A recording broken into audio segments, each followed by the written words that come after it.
بسم اللہ الرحمن الرحیم۔ السلام علیکم اسٹوڈنٹس، امید ہے تمام اسٹوڈنٹس خیریت کے ساتھ ہوں گے اور آج سے میں آپ لوگوں کے ساتھ شیئر کرنے جا رہی ہوں 10th کلاس کا سیشن۔ اور آج سب سے پہلا جو لیکچر ہے وہ آپ لوگوں کے ساتھ شیئر کروں گی 10th کلاس کا ترجمۃ القرآن مجید کا۔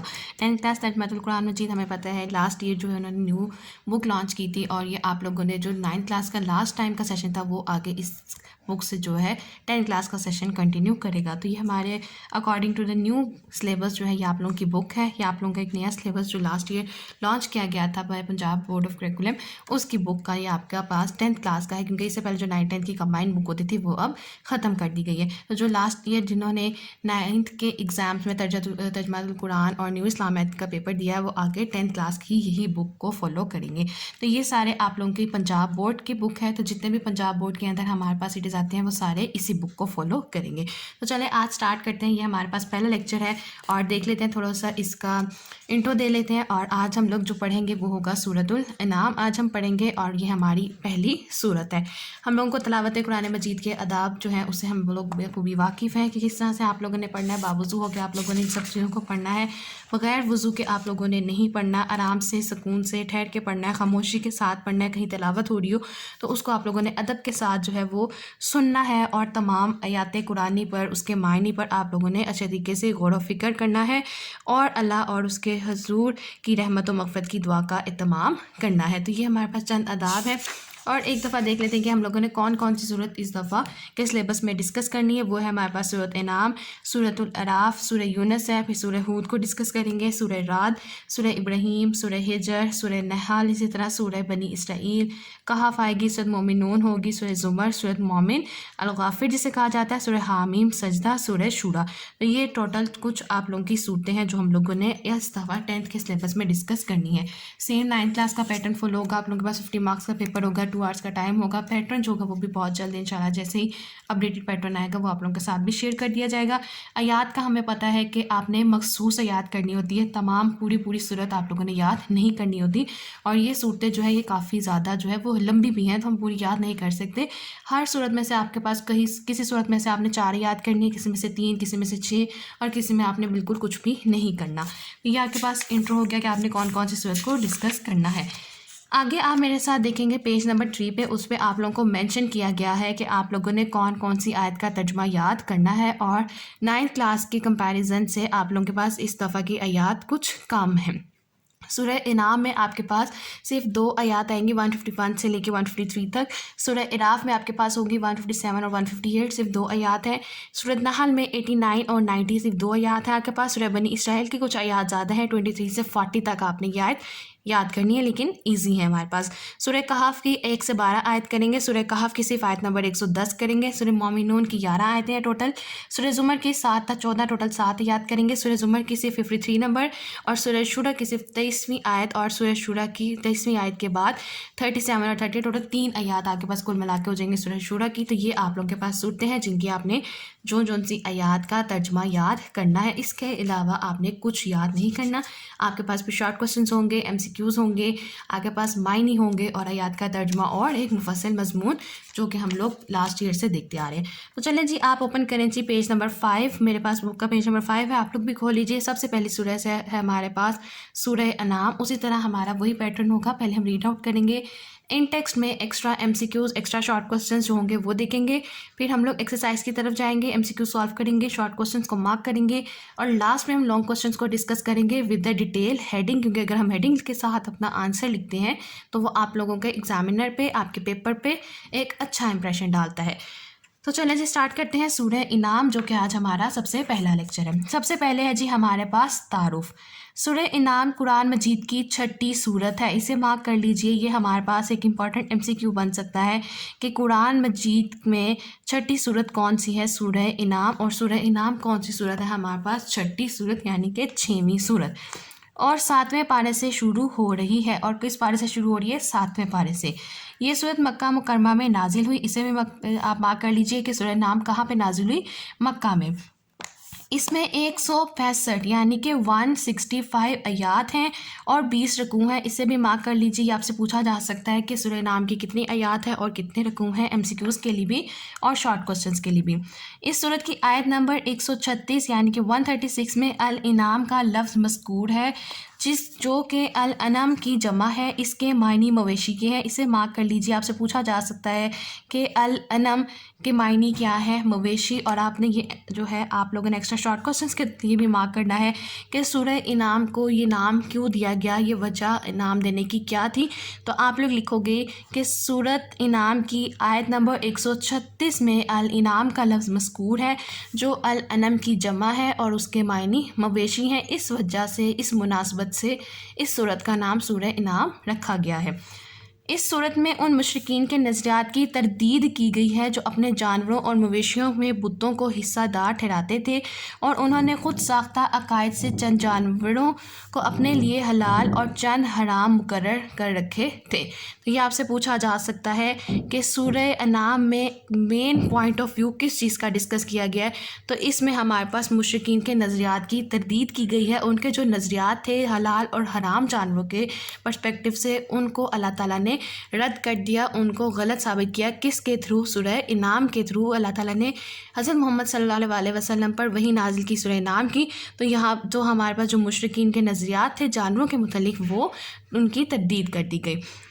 آگے جی ہمارے پاس آتا ہے کہ سورۃ انعام قرآن مجید کی ابتدائی 60 صورتوں میں سے ہے. آپ نے دیکھا کہ ہمارے پاس 6ٹھی صورت ہے، تو ٹوٹل ہمارے پاس یہ آتی ہے پہلی 7 صورتوں کے نسبت میں آتی ہے. اور پہلی 7 صورتوں کی آپ صلی اللہ علیہ وسلم نے بہت زیادہ فضیلت بیان کی ہے. آگے یہی بتایا جا رہا ہے جن کے بارے میں آپ صلی اللہ علیہ وسلم نے ارشاد فرمایا، جس نے یہ ابتدائی 7 صورتیں پا لیں یعنی کہ سیکھ لیں، اچھی طرح سمجھ لیں، یاد کر لیں، وہ ایک بڑا عالم ہے. یہ ہمارے پاس مسند احمد کی حدیث نمبر 8336 ہے.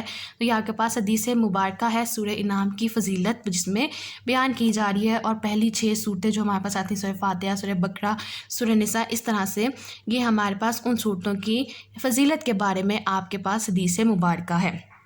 آگے ہے جی ہمارے پاس مرکزی موضوع. سورۃ انعام کا مرکزی موضوع کیا ہے؟ جسے لاسٹ ٹائم ہم خلاصہ کہہ رہے تھے، وہ اب انہوں نے ہیڈنگ میں مرکزی موضوع لکھ دیا ہے. سورۃ انعام کا مرکزی موضوع توحید، رسالت، آخرت اور معاشرتی زندگی کے احکام کا بیان ہے. یہ آپ سے شارٹ کوسچن میں پوچھا جا سکتا ہے کہ سورۃ انعام کا مرکزی موضوع کیا ہے، اور آپ کے پاس اس کا دوسرا ورڈ کیا آ سکتا ہے؟ خلاصہ. تو اگر خلاصہ آ جائے تو پریشان ہونے کی ضرورت نہیں کہ ہم نے تو کوئی ہیڈنگ خلاصے کی نہیں پڑھی. جو مرکزی موضوع ہے وہی اس کا خلاصہ ہے. تو کیا چیز ہے ہمارے پاس؟ توحید، رسالت، آخرت اور معاشرتی زندگی کے احکامات کا جو بیان ہے وہ سورۃ الانعام میں ہوا ہے. آگے آ جائیں جی ہمارے پاس آ جاتا ہے بنیادی مضامین، اور یہ بہت امپورٹنٹ ہے ہمارے پاس. اس میں ہمارے پاس ہر پیراگراف میں ایک نئی چیز بیان کی جا رہی ہے جو ہم نے بہت دھیان سے مارک کرنے جانا ہے اور اس کو ساتھ ساتھ سمجھتے جانا ہے. سب سے پہلے پیراگراف میں کہہ رہے ہیں جی سورۃ انعام میں اسلام کے بنیادی عقائد کو تفصیل سے بیان کیا گیا ہے. توحید کے ایسے دلائل کا ذکر کیا گیا ہے جن کا انکار ممکن نہیں. توحید کسے کہتے ہیں؟ اللہ تعالیٰ کو ایک ماننا، اس کو ذات میں، صفات میں اور صفات کے تقاضوں میں اللہ تعالیٰ کو ایک ماننا اور اس کے ساتھ کسی کو شرک نہ ٹھہرانا، یہ ہمارے پاس توحید ہوتا ہے. اللہ تعالیٰ کی صفات اور قدرت کے دلائل کو ثابت کیا گیا ہے. وحی اور رسالت کا اثبات بیان کیا گیا ہے، اور موت کے بعد کی زندگی یعنی کہ قیامت کے دن کی تفصیلات اور جزا و سزا کے دلائل کا ذکر کیا گیا ہے. اسلام کے بنیادی عقائد پر کفار و مشرکین کے اعتراضات ذکر کر کے ان کے جوابات احسن انداز سے دیے گئے ہیں. تو پہلے پیراگراف میں دیکھیں توحید کا ذکر ہوا ہے. سورۃ انعام کا جو بنیادی مضمون ہے ہمارے پاس توحید، جو کہ ہم نے اوپر بھی دیکھا اور سب سے پہلے انہوں نے توحید کو ہی ڈسکس کیا. اس کے بعد اللہ تعالیٰ کی قدرت کے دلائل ہمارے پاس سورۃ انعام میں آئیں گے. اس کے بعد وحی اور رسالت کے بارے میں بیان کیا گیا، اور قیامت کے دن کی زندگی کا، اور قیامت کے دن کس کو سزا ہوگی، کس کو جزا ہوگی، ان تمام دلائل کا ذکر ہمارے پاس سورۃ انعام میں پایا جاتا ہے. نیکسٹ پیراگراف پہ آ جائے. سورۃ انعام میں مشرکین مکہ کو تخلیق انسانی اور تخلیق کائنات میں غور و فکر کی دعوت دی گئی ہے. یعنی کہ مشرکین مکہ کو کہا گیا ہے کہ کائنات میں اور انسان کی تخلیق پہ غور و فکر کرو.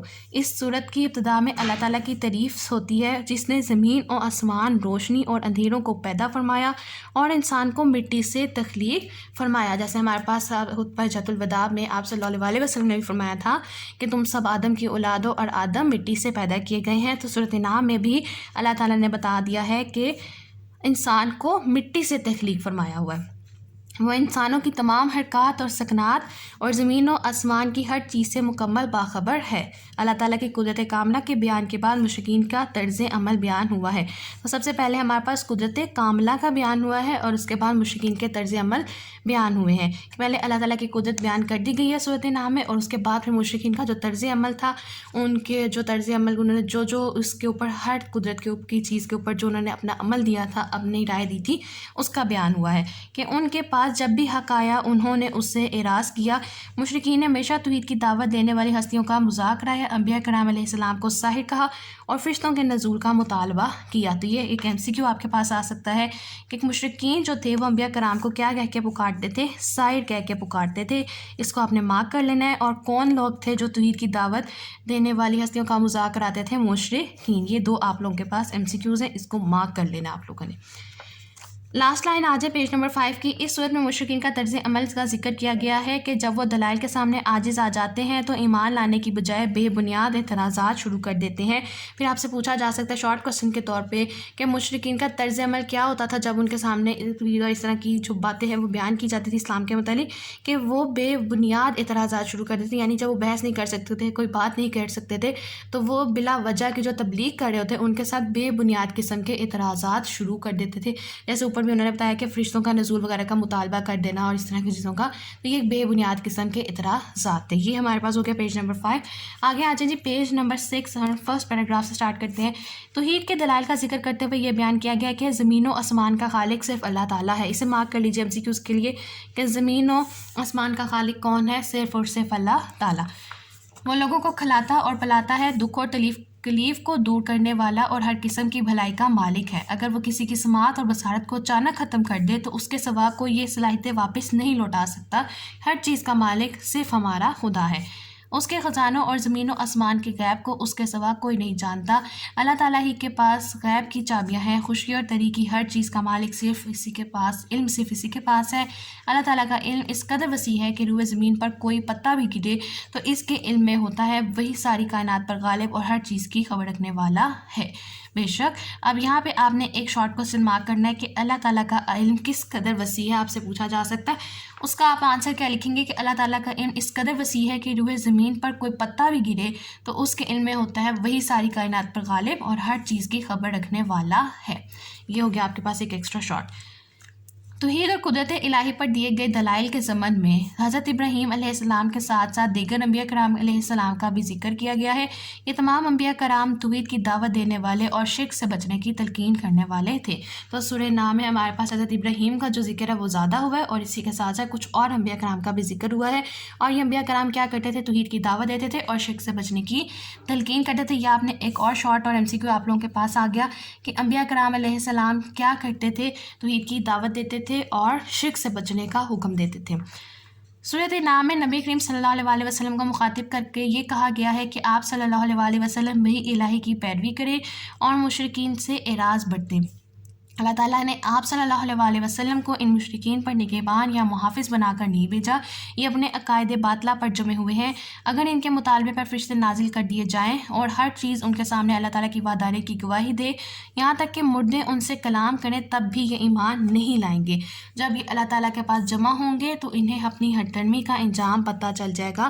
تو یہاں پہ اللہ تعالیٰ جو ہے وہ آپ صلی اللہ علیہ وسلم کو مخاطب کر کے کہہ رہے ہیں کہ اگر ہم ان کے مطالبے پر فرشتے نازل کر دیں، یہاں تک کہ ان کے اللہ تعالیٰ کی وحدانیت کو ثابت کرنے کے لیے، اللہ تعالیٰ کے واحد ہونے کی ثابت کرنے کے لیے ہم مردوں کو بھی زندہ کر دیں گے، یہ مشرکین تب بھی جو ہے ایمان نہیں لے کر آئیں گے، یہ کافر ہی رہیں گے۔ یہ صرف ایک بے بنیاد اعتراضات ہیں جو یہ لوگ لگا دیتے ہیں تبلیغ کے دوران، اور جب انہیں توحید کی دعوت دی جائے یہ صرف بے بنیاد اعتراضات لگاتے ہیں۔ اگر ان کے اعتراضات کو پورا کر بھی دیا جائے یہ تب بھی ایمان نہیں لے کر آئیں گے اور اپنی ہٹ درمی پر قائم رہیں گے۔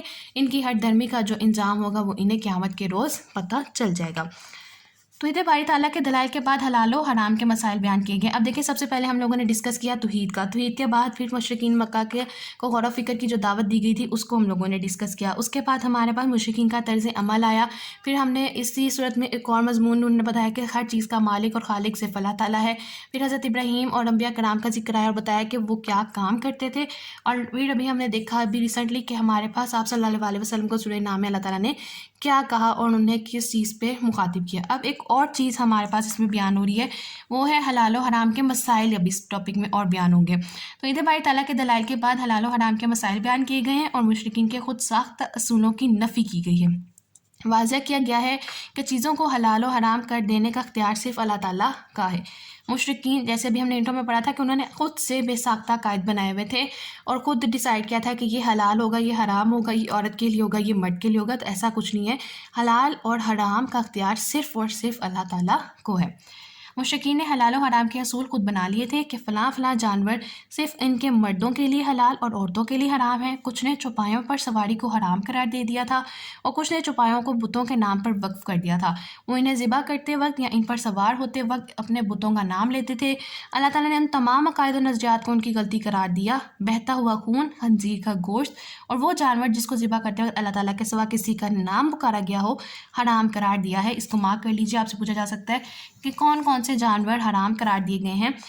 تو آپ لکھیں گے بہتا ہوا خون، خنزیر کا گوشت، وہ جانور جسے ذبح کرتے وقت اللہ تعالیٰ کے سوا کسی کا نام پکارا گیا ہو، حرام قرار دیا گیا ہے۔ اسی طرح ہمارے پاس جس طرح سورہ انعام میں حلال و حرام کا ذکر ہے، اسی طرح سورہ مائدہ میں بھی ہمارے پاس ڈیٹیل کے ساتھ اللہ تعالیٰ نے چند آیات میں بتایا ہوا ہے کہ مردار کی قسمیں کون کون سی۔ اس میں بھی یہی چیز ہے کہ خنزیر کا گوشت، مردار جانور یا وہ جانور جسے غیر اللہ کے نام پر نامزد کیا گیا ہو، وہ جو گلا گھٹ کے مرا ہو، یا جس کو کسی اور جانور کا سینگ لگنے سے وہ مر گیا ہو، یا وہ اوپر سے گر کر مرا ہو، یا کسی درندے نے اسے پھاڑ کھایا ہو، تو ایسے جانور انسان کے لیے، مسلمان کے لیے خاص طور پر حرام ہے۔ تو صرف ایک صورت میں ہی نہیں اس طرح کے دلائل بیان کیے جاتے، بلکہ مختلف صورتوں میں مختلف انداز کے ساتھ، مختلف تکرار کے ساتھ ہر مضمون بیان کیا گیا ہے۔ لاسٹ پیراگراف پہ آ جائیں جی۔ سورۃ انعام کی آیت نمبر 151 اور 153 میں کیا حکم دیا گیا ہے؟ یہ حکم دیا گیا ہے کہ اللہ تعالیٰ کے ساتھ کسی دوسرے کو شریک نہ ٹھہرایا جائے، والدین سے حسن سلوک کیا جائے، اولاد کو رزق کی کمی کے ڈر سے قتل نہ کیا جائے، بے حیائی کے قریب نہ جایا جائے اور قتل و غارت گری نہ کی جائے۔ یتیموں سے حسن سلوک کرنے کا حکم دیا گیا ہے اور ان کا مال کھانے سے منع کیا گیا ہے۔ اسے مارک کر لیجئے۔ سورۃ الانعام میں پوچھا جا سکتا ہے کہ کس کا مال کھانے سے منع کیا گیا ہے؟ یتیموں کا۔ ناپ تول کو پورا کرنے اور ہر معاملے میں عدل و انصاف کرنے کا حکم فرمایا گیا ہے۔ ان احکام پر عمل کرنے والوں کو صراط مستقیم قرار دیا گیا ہے۔ یہ بھی آپ سے اس طرح سے بھی کوسچن پوچھا جا سکتا ہے کہ کون سے ایسے کام ہیں جن پر عمل کر کے صراط مستقیم کا راستہ جو ہے وہ مل سکتا ہے۔ تو اس میں آپ لوگوں نے یہ ساری چیزیں لکھنی ہے کہ توحید پہ عمل کیا جائے، بے حیائی کے قریب نہ جایا جائے، والدین سے حسن سلوک سے کام لیا جائے، اولاد کو رزق کی کمی سے قتل نہ کیا جائے، کیونکہ جو زمانہ جاہلیت کے لوگ تھے وہ اولاد کو خاص طور پہ بیٹیوں کو اسی وجہ سے قتل کرتے تھے کہ انہیں رزق کا اور غربت کا جو تھا وہ ڈر ہوتا تھا۔ ناپ تول کو پورا کرنے کا حکم دیا گیا ہے اور عدل و انصاف کا حکم دیا گیا۔ لاسٹ پہ آ جاتے ہیں جس سورہ نام ہے حضرت ابراہیم علیہ السلام کا تذکرہ ایمان۔ آپ نے اوپر پڑھا کہ انبیاء حضرت ابراہیم کا ذکر کیا گیا اور ساتھ ساتھ ہی چند اور انبیاء کرام کا بھی ذکر ہے۔ اسی کے متعلق ایک ایمان کا تذکرہ کی والی آیت بیان کی ہے۔ سورہ نام کی آیت نمبر 162 ہے، آپ صرف ترجمہ یاد کر لیجیے۔ بے شک میری نماز اور میری قربانی اور میرا جینا اور میرا مرنا اللہ کے لیے ہے جو تمام جہانوں کا رب ہے۔ یہ ہو گیا ہمارے پاس آج ریڈنگ، اور ہم نے دیکھا کہ ہمارے پاس کیا کیا ان ٹیکسٹ ایم سی کیو بن سکتا ہے، شارٹ کوسچن بن سکتا ہے، اور کیا چیز ہمارے لیے امپورٹنٹ ہے اور کس کس چیز کا ہمارے پاس بیان کیا گیا ہے۔ آگے آ جاتے ہیں جی اپنی آیات کی طرف۔ آیات آپ نے کون کون سی کرنی ہے سب سے پہلے دیکھ لیتے ہیں۔ کافی لمبی صورت ہے اور ہم لوگوں نے دیکھنا ہے۔ سب سے پہلے آپ دیکھ لیجئے پیج نمبر 7 پہ سورۃ انعام ہمارے پاس کیا ہے؟ مکی صورت ہے، اور مکی صورتیں عموماً ہمارے پاس کافی لمبی ہوتی ہیں۔ آیات ہم نے دیکھی ہیں 165 ہے اور رکوع ہمارے پاس 20 ہے، تو اس میں سے ہم نے صرف یہ چیزیں یاد کرنی ہے جو میں نے مارک آؤٹ کر دی ہیں۔ آگے دیکھتے ہیں ہم نے کون کون سی آیات یاد کرنی ہے۔ یہ آپ دیکھیں گے پیج نمبر ہے آپ لوگوں کے پاس،